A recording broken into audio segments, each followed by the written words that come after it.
लग्न रुखवतासाठी लागणारी स्टील भांडी, सागवानी बेड, डिझायनर कपाट, teapoy, dining table, sofa set, showcase इत्यादी फर्निचर, हॉटेल, कॉफी शॉप आणि ऑफिस फर्निचर तसेच टीव्ही, फ्रीज, वॉशिंग मशीन, आटा चक्की इत्यादी इलेक्ट्रॉनिक्स वस्तू योग्य दरात व भरपूर व्हरायटीमध्ये मिळण्याचं एकमेव ठिकाण Lakshmi enterprises flora furniture steel व इलेक्ट्रॉनिक मॉल, 3 रस्ता, बार्शी रोड, शेगाव, दुमाला, पंढरपूर। आभार मानते की या भर दुपारी आपण आलात या छोट्याशा कार्यक्रमासाठी। हा कार्यक्रम होणं खूप महत्वाचं होतं। तुम्ही आपलेच लोक आहात म्हणून मोकळ्यापणाने बोलते, दिल खुलास की आता शेवटचे 5 दिवस राहिले। 5 असणं आज काय तारीख आहे? 2, 3, 4, 5, 6, 7 5 दिवस राहिले मतदानासाठी आणि 3 दिवस राहिले प्रचार संपण्यासाठी। फक्त 5 दिवस, 5 वर्षातले 5 दिवस मी तुमच्याकडून मागते। रात्र वैराची आहे, सगळ्यांना माहिती आहे आणि गाफील नका राहू। जनमत आपल्या बाजूनी आहे। अजून काय पाहिजे?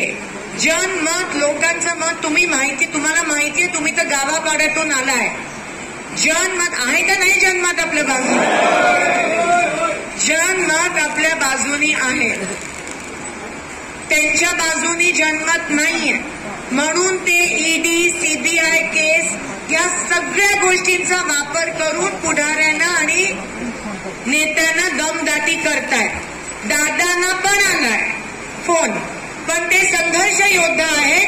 ते चांगल्या लोकांसोबत टिकले।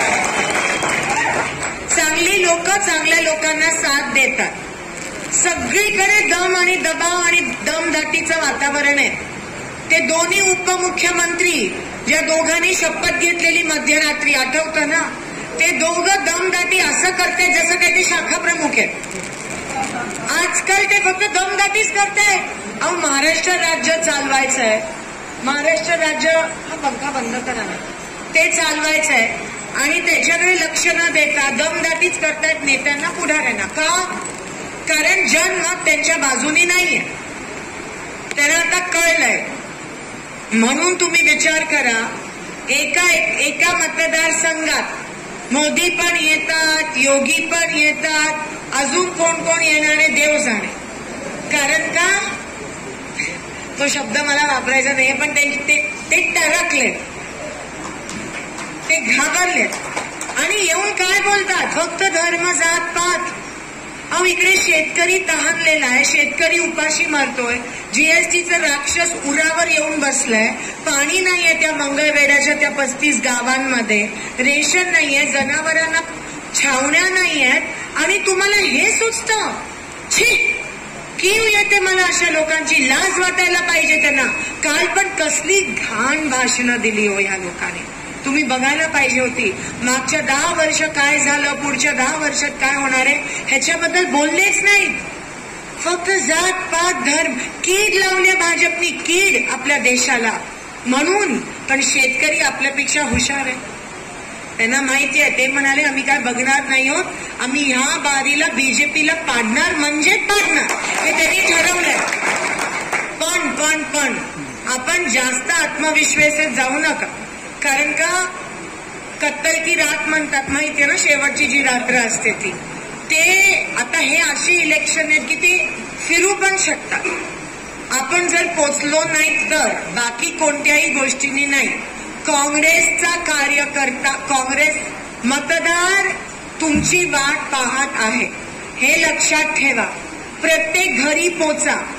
बूथ यादी असते, भगीरथ दादा तुम्हाला सांगते, बूथ यादी असते।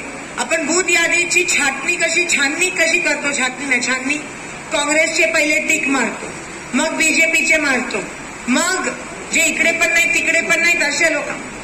असं यावेळेस करूच नका, सगळ्यांच्या घरी पोचा। कारण का बीजेपीचे मतदार पण काँग्रेसला द्यायला तयार आहेत। पण तुमची काय जबाबदारी? आपण प्रत्येक घरी पोचा। बस मी तेवढंच मागते तुमच्याकडून। बहीण म्हणून तेवढं मागू शकते ना। आणि निवडणूक जरी माझी असली तरी कॉलर तुमची टाईट होणार आहे। कारण बघा, 10 वर्ष वनवास सोलापुरात, 10 वर्ष आपला खासदार नाही। नाना गेल्यापासून तो एक मोठं हे असतं एक आधार तो गेला. भगीरथ दादा सक्रिय झाले, पण भगीरथ दादांचा पण त्या लोकांनी आमिष आणि वेगवेगळ्या गोष्टींचं आमिष वापरून मी तर पराभव म्हणतच नाही. कारण का त्यांचा जो विजय असतो ना, तो विजय नसतोच, तो लोकांकडून नसतो, तो दमदाटीचा विजय असतो. म्हणून ह्या वेळेस मताधिक्य वाढायला पाहिजे हे लक्षात ठेवा. कारण का लोकशाहीची ताकद काय हे तुम्ही दाखवून द्यायला पाहिजे. त्यासाठी मताधिक्य वाढवण्यासाठी आणि जेवढे तुम्ही मतदान बाहेर काढाल तेवढे सगळे काँग्रेसला पडणार आहेत. मला आयबीचा रिपोर्ट आहे.